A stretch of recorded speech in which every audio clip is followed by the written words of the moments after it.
Hello, everyone. I'm Donna Ziegenfuss, and I've been working with Shiver now for a while on doing these OUR presentations.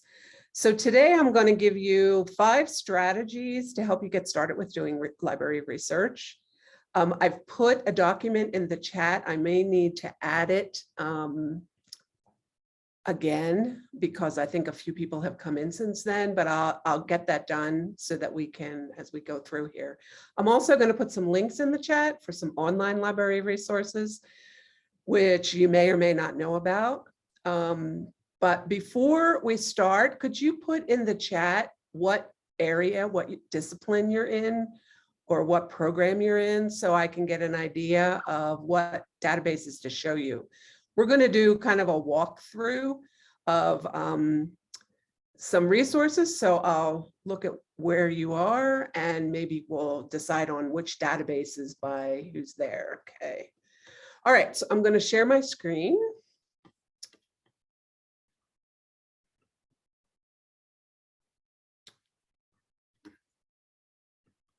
Oh, yikes. I didn't realize I had like a ton of stuff open. Hold on a second here. I'm going to stop.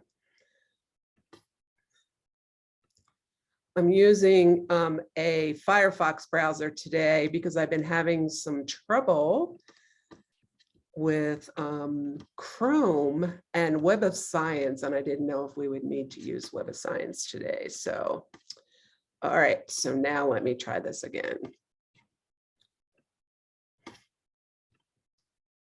Okay, so you should be seeing the library website, hopefully. Okay. So the first strategy that I would recommend is that you think about starting your research very broad to see what's out there before kind of focusing on a specific topic. The reason for this is that you want to look for keywords, authors, see what's out there before you start diving into the library databases. So we're going to spend some time here on library databases today. Another link on the library homepage is Interlibrary Loan, which is right here on the library website. This is where you can get your articles for free. So never ever pay for an article. Like if you click on a link and it says, that'll be $35, please. Never do that. Contact me and I will help you find that article for free. Okay. But the first thing you need to do is to log into the library. So if I click login, and you don't see the green access granted, then that means you have to log in off campus to access the full text articles and the ebooks. If you don't have authentication to the library, then you can't access those full text articles. Usually when you log in with your unit to go into Canvas or CIS or anywhere else, you'll be logged in, but it may not show this access granted. So you'll have to click off campus and then you should see it. Once you get logged in, then we're going to start in Google Scholar. So Google Scholar is my go-to place to start any research project that I work on, because it has scholarly resources, it has dissertations, and it has books. Dissertations are not scholarly resources, but you can mine those, and we'll get to that in another strategy in a few minutes. But the best thing about Google Scholar is you connect it to the library catalog, and I'm going to physically do that here. And in the handout that I put in the chat, and I'll post it again if you can't see it, if you came in later, then when you connect the two, it will show you which resources we have in the library, and it will show you what database it's in. That's the biggest question students ask me. What database do I go to for my discipline? Okay. So to set up Google Scholar to connect to the library, you go to the settings or the menu over on the left. I'm going to come down to settings, and then I'm going to click on library links, and I'm going to put in University of Utah. And you can do this as well if you'd like to follow along. So the website is scholar.google.com. Click on the 3 bars. Now I'm going to search University of Utah, and it will show me all the Utah universities, but I'm going to check the box for University of Utah and do save. Now, whatever search I do will show me what we have in the library and what we don't have in the library. This will save you a lot of time, okay? So if you want to follow along, pull up Google Scholar and we'll do some searching. If somebody has a topic that they already know, if you just want to shout it out, I will use your idea to do the searching. So does anybody have a topic that they'd like me to search? We're going to be shy today. How about racial battle fatigue? Awesome. That's what I was just working on, actually, in that spreadsheet. Okay, so I'll do racial battle fatigue. And if any of you know Dr. Smith, William Smith, in the College of Ed, this is his phrasing for his research. So I'm just putting in racial battle fatigue, and you see I have 61,000. But a strategy for searching in Google or Google Scholar or any database is to use quotation marks around a phrase. And what that will do is it will narrow your search. So I went from 66,000, was that what it was, to 3,000, because now it's looking for the phrase racial battle fatigue. So if you're doing higher education, so if I do and higher education, I'm also going to use quotation marks because it's a phrase, and that narrows down to 2,000.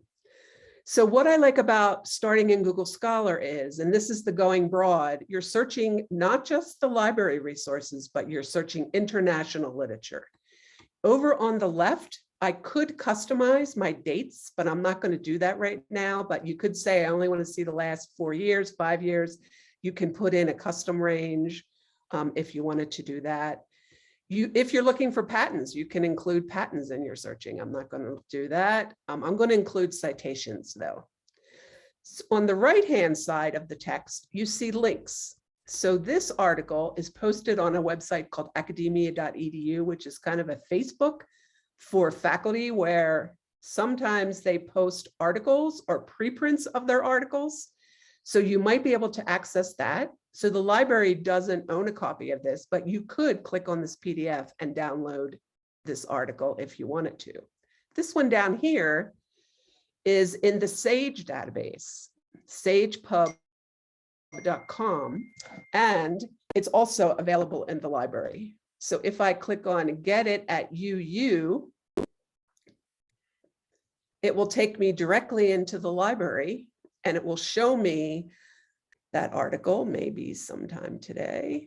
I've already had 3 meetings this morning. I guess it's tired. So this is the article, and we're in the library now. We're outside of Google Scholar, and we come down here, and it says it's in Sage Journals. So I wouldn't have known that, where that article was located, but Google Scholar helps me find it. When you click on the title, it will take you to the journal page, which is the Journal of Hispanic Higher Education. And you're looking for a download PDF, okay? And it's giving me all kinds of pop-ups. But another strategy is to read the abstract. Is this a good article for what you're looking for your research? One student came to see me once and he's like, so I have 300 articles on my laptop. Now what do I do? And I said, well, are they all relevant to your topic? And he's like, I don't know, I didn't look at them. So I would recommend reading the abstract first before you start downloading articles to make sure that you know you have a good article that's relevant to your research before you start downloading. Another thing that's really helpful are these keywords. So if you were looking for African Americans, if you were looking for Latina/O, Latino, you could use that particular word in the searching. Stress, sociology. So all of these words you could add to your search in Google Scholar, and it would help you find the resources. So I'm going to go back to Google Scholar. So then I could say, and I could add other words from what I found in that article. You can also look for keywords in the text here in Google Scholar or the titles. So post-racial America might be something you could look at. Faculty, are you looking at faculty and racial battle fatigue, or are you looking at students? So you could add that to your to your key terms. And you would just keep adding ands in capital letter and then more phrases, and it would narrow down further and further. Another cool thing about Google Scholar is, see Dr. Smith, this is our Dr. Smith at the University of Utah. This is a book, so we can't click on it and go to it, but I'm going to click his name because it's underlined, and we go to his Google Scholar page. And you'll see all the work that he has been doing and publishing, which is all related to issues around racial battle fatigue, racial stress, racial climate. And then you could click on these links. So this one's been cited 1,600 times, and then it will give you links here. So he also has it published on his ResearchGate page. This is another site like academia.edu. I could click here directly to get the PDF, or I could click here at Get It at the UAU and go into our library and get that resource. Okay. So any author that has their name underlined means that you can click on the name and dig deeper down into that topic. So it helps you narrow your focus. This also has a cited by. So 67 people have cited his book. So if we click on cited by 67, this will show the 67 articles or books that cited Dr. Smith's book. So this is another way that you can dig down deeper, and you can see this one is published not at the university. This one might actually be a dissertation, but you'll see the journal name. So this one is in Taylor and Francis. This one's in Sage. This one is a dissertation. Anytime it says ProQuest, and then over here it says search ProQuest, that means it's a dissertation, but you can't cite it. It's not a scholarly article, but if I click on that, we do have a database at the library called ProQuest Dissertations and Databases, and you can mine information. So you can mine keywords. You can click on it and look at it. This one doesn't look like it has a full text. Sometimes when people do their dissertations, they don't allow it to be published for a year so that they can write a book. So this one might actually be coming out as a book. So we don't have a full text link up here that we can click on, but you can mine these if you have a full text. Dissertations are really good at doing lit reviews. Chapter 2 is the lit review in a dissertation. So you can download a dissertation and just look at chapter 2 to see the subtopics.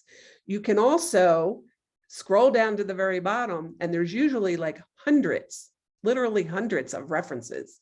And you can copy the titles from the reference list, put it back into Google Scholar, and find those articles.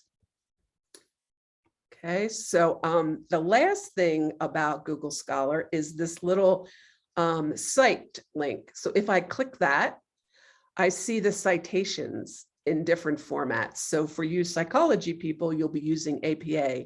Sorry, engineering, there's not an IEEE format here or an engineering format, but the major formats are here. You do have to check them, a disclaimer, they're not always correct. I did have one that I found, and when I looked at the citation, everything was in capital letters, which was not correct, of course. So you do have to edit them, but it gives you a really good start on your citation, okay? So this is a great way to scan a whole bunch of articles, look for subtopics, look for keywords that you can go into, okay? Now this book, not sure if we actually have this book in the library. If we don't have it, I'll be surprised, and I will order it immediately today because this is Dr. Smith's book. But when you find a book, you can copy the title and go to the library and put it in to the main search on the homepage. This is called USearch. This search will find books, some scholarly articles, digital collections, images, videos. It finds everything that the library owns. So then if I search this book, you can't see the full book in Google Scholar. Okay, so it looks like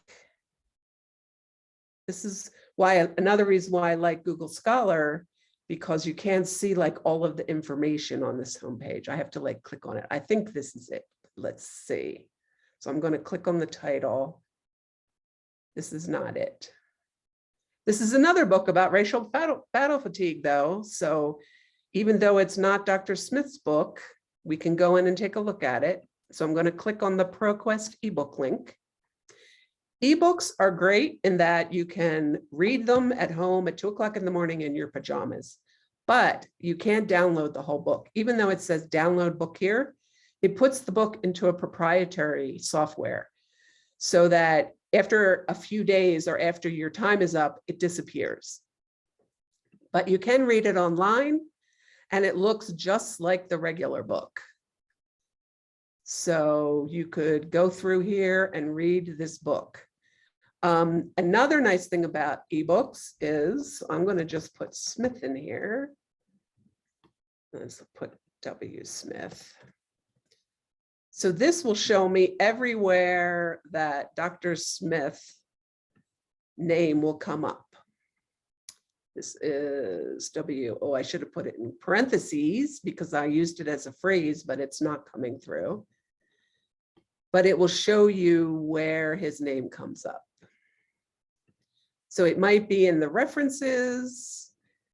Here's another one of his articles. Here's another one of his articles. Here's another one of his articles. He's really an expert on this topic. So his name is like everywhere, but it will show you in the book where the word comes up.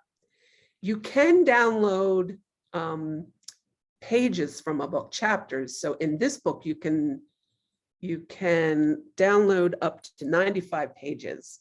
So I could come down here and say, oh, chapter 4 was traumatic pedagogy.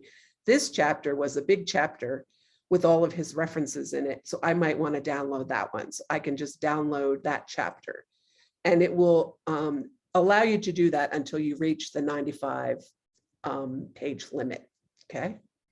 So you can download some chapters, but not the whole book, okay? All right, so any questions about Google Scholar?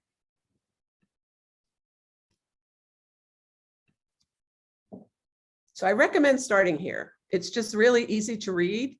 You can see the full title, you can see the authors, you can see the journal names, like here's a Journal of Student Affairs, which might be kind of interesting to know what journals they're in. But I use it, here's one, it's in our ERIC database, because this is an education topic. Here's one that's published at the university. Oh, this one might be a dissertation. Let me show, I just want to show you what a dissertation looks like if I can find one. Okay, is it going to download? Yes. Nope, this one's an article too. It is not a dissertations have a first page and it says this is a dissertation and it shows you what university, but this one's also an article, so that didn't work. But sometimes when they're published on a university website and it says Scholar Works or just the university name, that means that it's a dissertation and a student is publishing it there. And you also have related searches. So I could use any of these keywords down here. Like maybe I want to look at racial battle fatigue and faculty and tenure and promotion. So I could make a search with those phrases. So if we have, do we have any questions in the chat? No, don't see any. Nope. Okay. All right, so now I'm ready to go. After I did this really broad search, you'll also find international literature here, like the topics that I research a lot of times come out of the UK and Australia, so I can get information there. Now I'm going to copy the search terms and I'm going to go to the library. I could put them in here. So I could put those search terms in here and I would find what the library owns. So there are books and there is a website. This is a campus, what we call a campus guide or a research guide that has information about diversity. And then it will show some articles, 385 from different journals, but it does not always show all the articles. And I'm not really sure what the method is for putting the articles on this page. I still haven't figured it out. And I've been here for 10 years. So I go right to the databases. But you'll notice we also have racial battle fatigue documents in our digital library because we have students that are publishing material. We have a place called USpace that you can write a paper, or you can write a master's thesis, or you can write an honors thesis, and it can be published in the digital library. So that's why we have so many here. We have 9, okay? So instead of doing that, I'm going to go directly into the databases. So when you go to the databases, you have 2 options. You can search by title or you can search by subject. So for you, mechanical engineer, I think we had one of those. And we also had music. So here's music and here's mechanical engineering. You can click on the name and it will show you the librarian recommended database to start with, and then it shows you all the possible mechanical engineering databases that you might want to look at. So Engineering Village is a big one. Where's IEEE? That's probably down here further. Oh, that one's not on here. I was just doing electrical engineering searching, and that is in IEEE. Or we could go to music.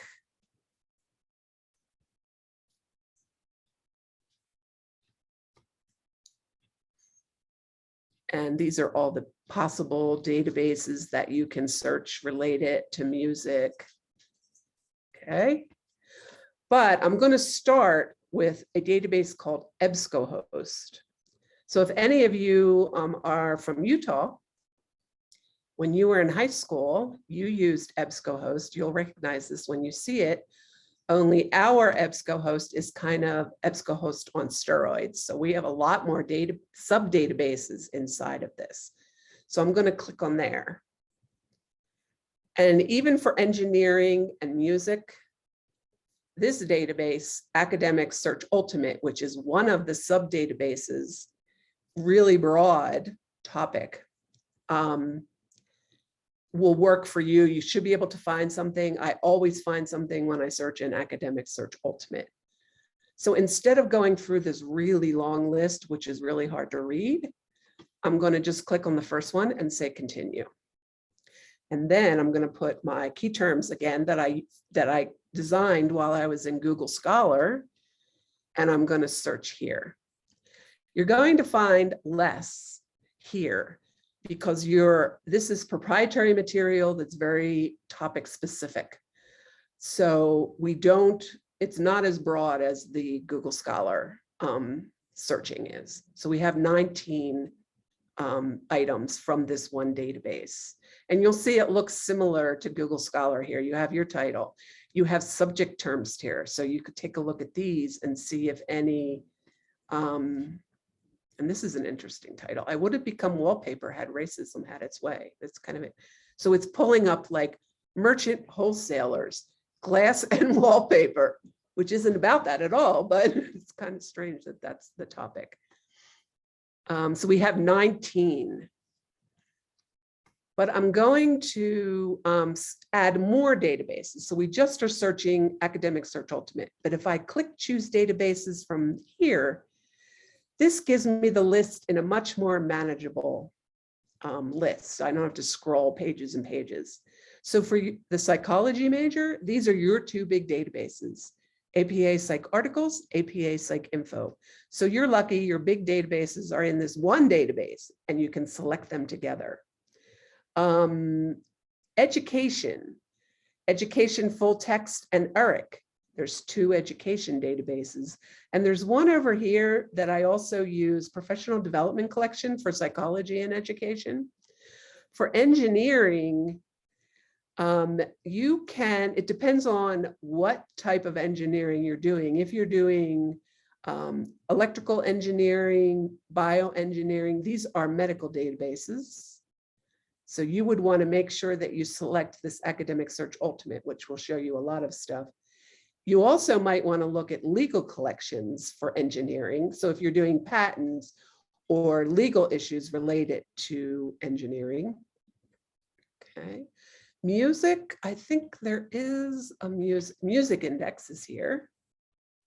If you're doing diversity, we have women's studies, we have family and I think it's called family and society, social society.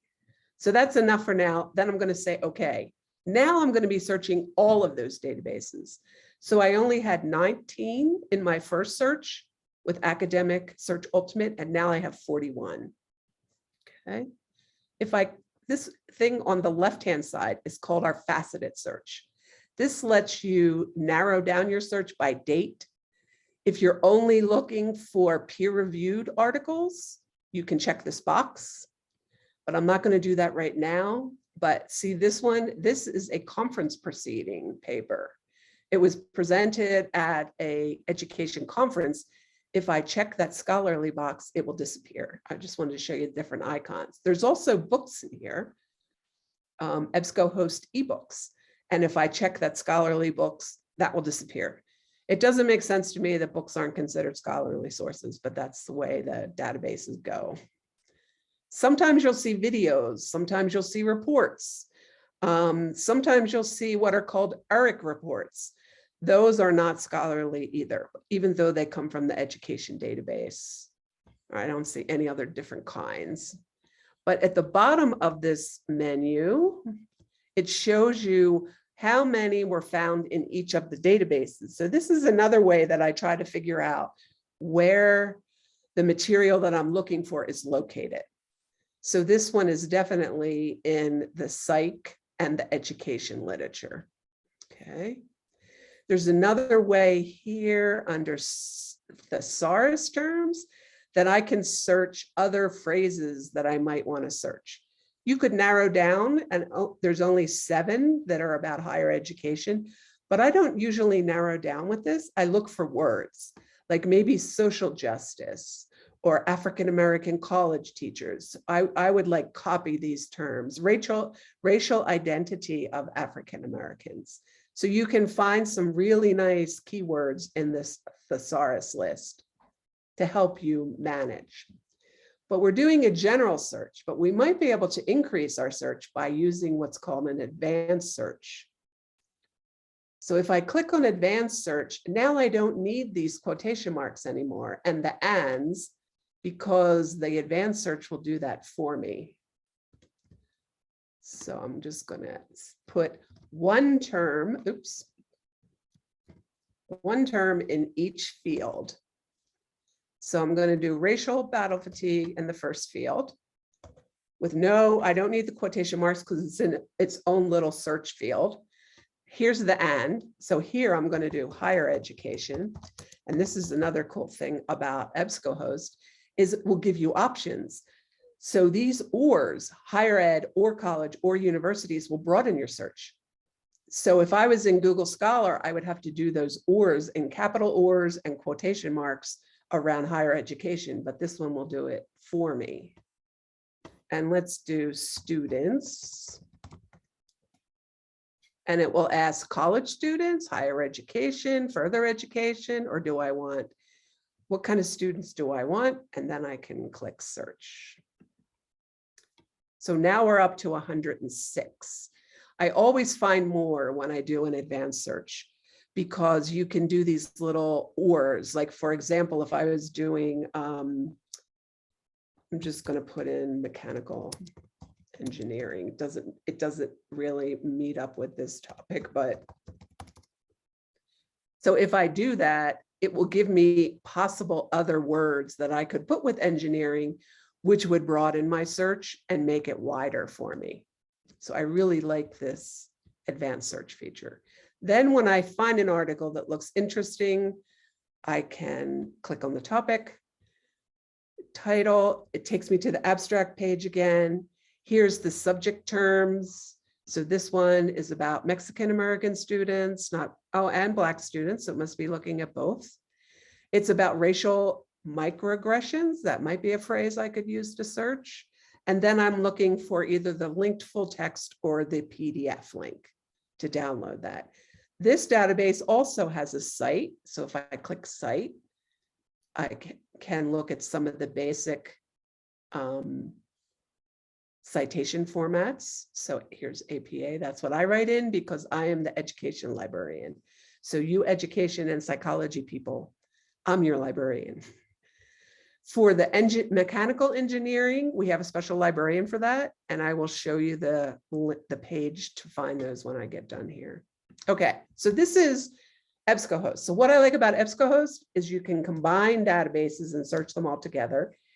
The Academic Search Ultimate is a very broad database that will give you, so if let's just put mechanical engineering in here and see what we get.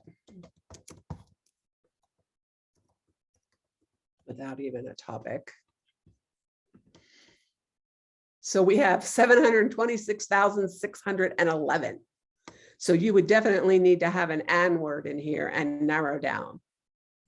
Okay. And these are which databases are showing up? Showing up in Medline. It's showing up in psychology. Even something in the music index. Let's try music technology. So even though this is not a specific music database or engineering database, you're going to have, and so see you have videos, but if I check this box, peer reviewed, it will get rid of all of the non-scholarly literature. And an academic journal means that the authors send in an article, the editor of the journal looks at it and says, this sucks, we're not publishing it, or this looks really interesting, I'm going to send it out to some experts for review, sends it out to 3 to 5 people, and then they look at it and give him recommendations on whether to publish it or not. That's why scholarly literature or peer-reviewed literature is so valuable, because it really is the cream of the crop. You have to go through an editorial review, and you have to go through an editor and through a collection of peers in order to get something published in a scholarly journal. Okay, so that's EBSCOhost. Any questions on EBSCOhost? And I have to find my chat window. I always can't find my chat window. There's not anything in the chat. Okay, thanks. All right, so now we're going to take a look at Web of Science. And Web of Science, where am I? Oh, I know, I want to go here. Web of Science is another database. And this database, although it says Web of Science, also has social science in it, but it definitely has more science topics in it. So if I do W and I come down to Web of Science, and the handout has some recommendations for some journals. This is also a very large database. So if I put in, do we have an engineering topic I can search here? I can continue with racial battle fatigue. No? Okay, we'll do racial battle fatigue. Oh, I'm in this field, special field again in a database, so I don't need quotation marks because it has its own little field. I just searched this the other day for Dr. Smith. So we have 56. So even though this is not a real science topic, you will see social science in this database. And it works the same way as EBSCOhost. You click on the title, you come to the abstract page, you can read the abstract. Here's your keywords. So this keyword plus, these are kind of standardized keywords that the database uses when it looks at the abstract. And these are author keywords. So sometimes when you submit an article, you have an option to submit your own keywords for the article. And then you can take a look at that. And we're going to go to the full text at the publisher. And here it is at the publisher. So this is like your database is made up of a lot of journals. So this journal is called Race, Ethnicity, and Education. And then inside of each journal is a collection of articles in each issue and volume. So this one is volume 22, Issue 5 was published 2019. So it's kind of like you have this huge database, then you have these journals inside of the database, and then you have the articles inside of that. And then here's my link, so I could read the abstract, and I would be like, oh yeah, this is good. I'm going to download the PDF. Okay. All the articles look very similar, scholarly articles. They have an introduction, they have a literature review, they have a methodology, they have findings, they have results and a conclusion. So students always tell me that these kind of articles are pretty boring looking, but they're the cream of the crop. Okay. Usually there's not very much color.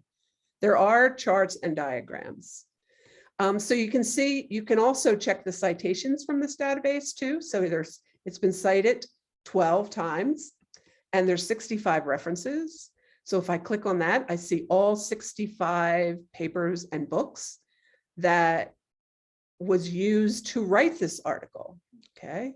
So say I wanted to look at this one, I can copy this title and I can go back to Google Scholar and I can put that title in Google Scholar and I can find that article. So this was an article that Dr. Smith wrote that was cited in that article inside of Web of Science.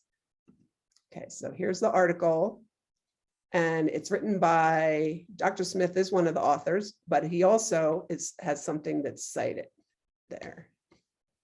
Okay. So the databases kind of work the same way. You have publication years, you can limit by authors in Web of Science, which is really awesome because I could just click here and say, I only want to see Dr. Smith's articles. It tells you which institution they're at and affiliated with. And it also gives a list of journals. So this is really helpful because then I could go back to the library homepage. Oh, let me get a journal name from here. So the journal, I can get it from right here, Journal of Hispanic Higher Education. So I can copy that journal name and on the library homepage, where did I put that on to do it again? Sorry. Instead of going to databases, which are big databases that contain a lot of journals, I can click on journals. And then I can put that journal name in that I just copied. And this will take me directly down to the journal. Maybe. My computer's getting tired. There it is. So we own this journal at the library. It's online. I can come down here and this is what it was citing from Sage. Sage is the big database. And then I click on that and I will see every issue. So like when you don't have anything else to do and you find a really nice journal, you can go to the issue and you can see every single article that was published in that particular issue of the journal. So then I could click here and I could download this article, or I could click on the topic and read the abstract. So the whole strategy is to start broad and then narrow down, get keywords that will help you narrow down, use the keywords in Google Scholar to find information, then go to the library and use them there to find information. And say you found this journal and you're like, I wonder if this is really a scholarly journal. Not all journals are considered peer-reviewed, but if I go to databases, and this is in the handout that I posted up there, and I'll put another copy of it up there. If I go to you, we have this cool database called Ulrich's Web. And if I click on that and I put the journal name in, it will tell me if it's peer-reviewed. So having this black shield means that it is peer-reviewed or refereed or scholarly. Those are three phrases that people use. So I could say, okay, I can use this one for my assignment because my instructor said I have to have, or my research PI said he wants 10 scholarly articles. This one is definitely scholarly. It's got a black shield on it, okay? So that's a way that you can check journals. to find out if they are scholarly or not. Any questions on those two databases? They're two really good databases to start with. Another one is Scopus, which is strictly a scientific database. For music, I would use EBSCOhost because there's Gale databases inside of EBSCOhost that have a lot of music and theater and fine arts. So another database for you might be Gale, but I would just access it through, I think you can find it under G's as well, if you just wanted to search that one. What would you use for paleontology? Oh, paleontology. That was the one I was thinking of, and I couldn't get back to my chat to look at. Paleontology is social science. So I would use the ERIC databases, because you'll find stuff in sociology, and they also have, you'll find stuff in education as well, and psychology. I would also try JSTOR, which is more in the humanities, which sometimes shows anthropology. And I would also think about Project Muse, which is also more on the social science humanities side. But if you put your topics into Google Scholar, it will show you which database it's in. And sometimes there's weird databases in places that I never thought. Like, for example, there's a library database in a bigger database, a library journal in a bigger database called Science Direct. And I would have never looked in that database for a library article. So I would start in Google Scholar, and that will show you specifically what journals stuff is being published in, and Academic Search Ultimate would be a really big one for you too. Did that cover all the disciplines? Yes. Okay, good.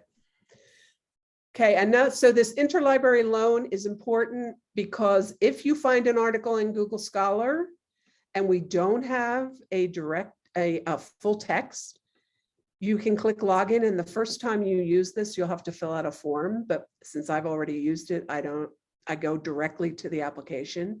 And then I would click on, I want to request an article out of a journal, or I want to request a book or a book chapter.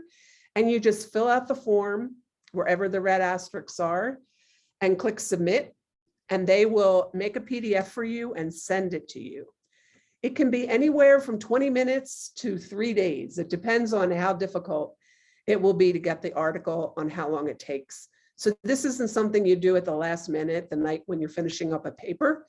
But sometimes I put in an ILL request and I come back, I go to lunch and I come back and the article's there. So it really depends on where they have to get it from. A book will come physically to the library, and you'll get an email to come and pick it up on the first floor of the library at that information desk. So this is really important, and I use it a lot. So I order a lot of articles that I need for my research, and it's a really valuable resource.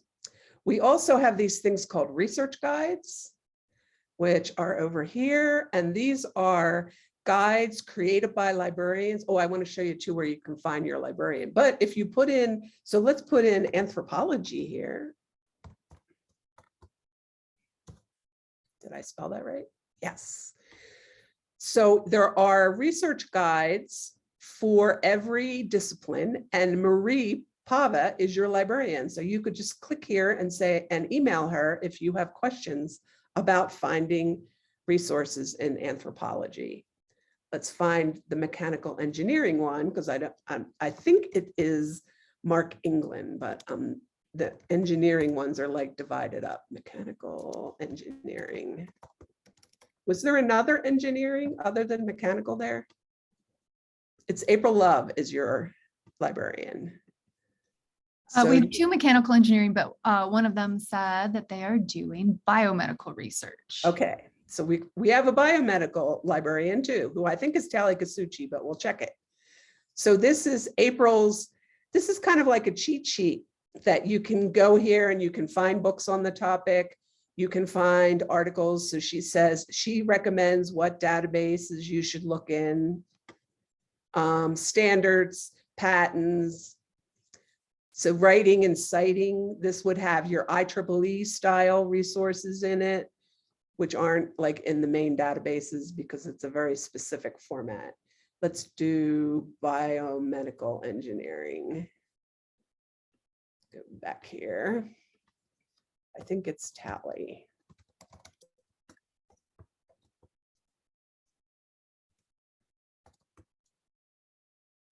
Yes, Tally Kasuchi. There she is. And you can just click email me and you can set up an appointment with her. Okay, now on the library homepage, there are, I think I'm running out of time, aren't I? Oh, so let me put some links in the chat. This is a really helpful page that, oops, it didn't take it. In fact, I pasted instead of, let me click here again. This is called the online Marriott Library. So on this first page are a lot of good resources, like the link to interlibrary loan is on here. Here it is. If you find a book you want to purchase, you can suggest a purchase. The links for doing a literature review. I have a page on how to do a literature review with a tutorial and resources. And there's a tour of the library here if you click on here. This 5 top strategies. This is what I actually went through today to start broad and then dig down deeper into the databases. And so start with Google Scholar. If you need to set up your Google Scholar, it will show you here. Mine, what you find, that's when I took the title out of that one article and put it back into Google Scholar. So I was mining that article that I found. Using a research toolbox, you can use Box. You guys all know about box.utah.edu. To store your PDFs, don't put them all on your laptop, because if your laptop dies, you lose all your research. So I always back up to Box.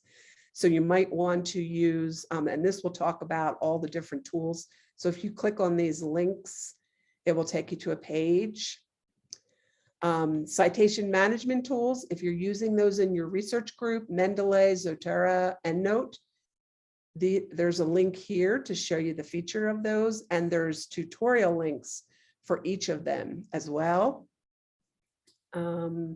I use Office 365. I use OneNote to keep notes when I'm doing research, kind of like a research log. We also have a Google Drive specifically for the U that you can access from G-Cloud. I use concept mapping sometimes to kind of get my ideas together about what I'm researching and my topics. If any of you have done researching, this is a free software to do that. So each of these links take you to a separate strategy page. Okay. Those were the links I think I wanted to share with you. Oh, and let me show you on the library homepage, in case you forget where your librarian is. You can go to About, oh no, Ask Us, and contact us for help. And this will show the librarians, I think, on here somewhere. Research consultations. No, this one. Will give you a list of librarians. Or you can go to the live chat and tell them what your discipline is, and they'll connect you to your librarian.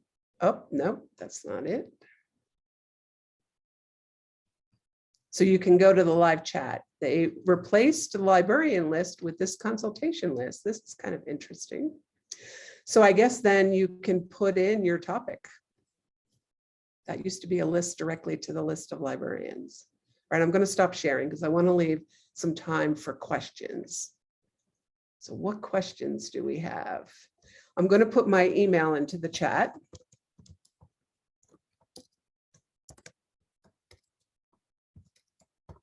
If you click contact us on that main online library page, it'll come to me. Okay. And did everybody get a copy of this Undergraduate 5 top searching strategies. Let me put it in one more time in case you came in late and you missed it. Because if you come into the chat, if you come in after I already submitted to the chat, you can download that directly. Okay. Do we have any questions? So I think there was a little confusion on, I'm the paleontologist. Oh, sorry. No, you're good. But you were talking about anthropology, which is Yes. Slightly different. Yeah, I know. You're right. So where would you recommend I go? Because I'm not sure if paleontology falls under the social sciences. Okay, can you see my screen again? Yes. Okay. All right, so let me go back to the library homepage. Sorry. Yeah, I just took the end of that, forgot. So if I go to databases, did you look by topic in here? I think paleontology is more science oriented, right? Yeah. Oh, it's not in there. All right, so let's go to Google Scholar and we'll find it. So give me just a topic in paleontology. Eubrontes tracks from southwestern Utah. What kind of tracks? Eubrontes, E-U-B. Okay, wait, hold on a second. Okay. Google. I think yours would be Web of Science. Okay.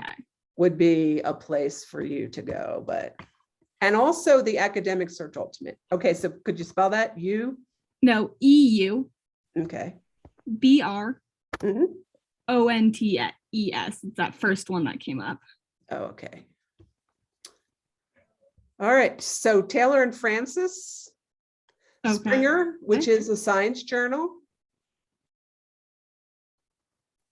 Bio One, which is a biology journal. Cambridge University has a journal. So these are geological. Yeah. Okay, so then back here, you can go to databases and go to geology. Yeah, that is really different, sorry. Okay. GeoRef, AGU. So these are all geological. Scopus, Web of Science would be two big ones. Okay, thank you very much. So Google Scholar always saves me because people come in with really weird topics and I'm like, I don't know. Let's look where they are. Any other questions?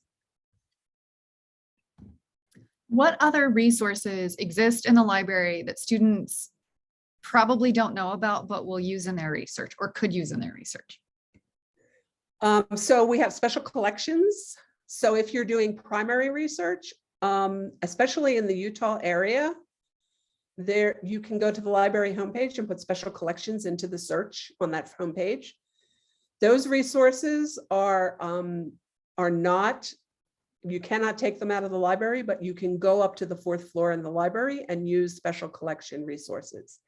There's also a map collection on the 1st floor. So if you put a map, if you say, I want a hiking map into the search field, then it will give you actual maps that you can take out of the library that are available on the 1st floor, way in the back. And they have large trays that you can pull out. We have the group rooms that you can reserve in the library so that if you're working on a project with someone or a presentation for your research, you can reserve the room, which will have a computer and a projector so that you can use those spaces as well. We also have what are called digital collections, and that's on the library homepage as well. Maybe I should share my screen again so I can show you that.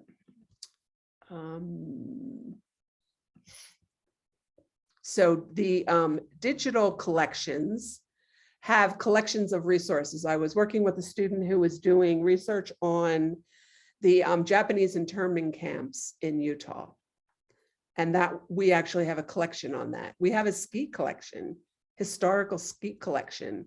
We have a Middle Eastern library. So there's audiovisual archives. We have videos and DVDs that you can take out. We even have computer games you can take out because we have a computer game major here. There's a historical newspaper collection that might be useful as well. So these are all specific, subject specific. Mountain West Digital Library might have something for the paleontologist. So there's a lot on Utah in that collection and the Mountain West area. Those would be some other resources that would be useful. And there's some links on the online library research page for all of the additional resources. So you can see under research, we have special collection, digital collection, there's rare books, government documents, which we have also in the catalog, research guides, I talked about, online journals. We have a copyright librarian. If you're going to copyright anything, you can contact her. And we have a lot of events that go on. So on this library homepage, this was an event that was just held during MLK week that you might want to check out those events just so you can come to the library and kind of hang out with us. You can take your books out for 90 days. When you take out a book, it's valid for 90 days and they will renew it for you automatically, which is like awesome. We have a book art studio, which I don't think any of you would really be taking courses in there. We have a family reading room. So if you're a parent, you can bring your child with you and work in the family reading room. There's printers and computers in there. And the writing center is also in the library. The Knowledge Commons is on the second floor, and that's where all the computers are and where you can check out equipment, cables, and all of that good kind of stuff. I always go down there when I forget my charger for my laptop, and I can go there. That's also where you'll print your research posters when you get to that point. Oh yeah, you get a discount on printing nice colored posters. There is a library guide, a research guide. If you go to that research guide, click on that and search posters. There's templates in there, university templates, and directions on how to create a poster.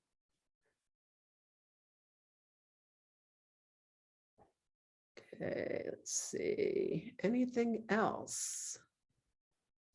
I don't see anything. There's nothing in the chat and we're at time. Yeah, we are. I'm over. As usual, I'm awful chatty. Well, there's so much stuff in the library. There is. It's really hard to do it in an hour. I told Stephanie, usually I do a poster presentation, but I think it's more helpful to show you how to do it.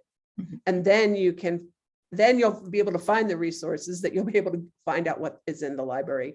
That little video tour on the library homepage, the online library page, that's awesome. It shows you all the different parts of the library and what's available. Okay, so again, the housekeeping stuff, if you attended in real time, you do not have to fill out that education series evaluation form, but do if you want to. That's always helpful to us. If you're watching this video later, please do go back to that education series webpage and fill out the evaluation form with your unit so that I can track that you attended. And thank you, Donna. It's always so informative. I learned something. That Ulrich site, that's going to be great when I have to figure out where I should be publishing things. So awesome. Okay, great.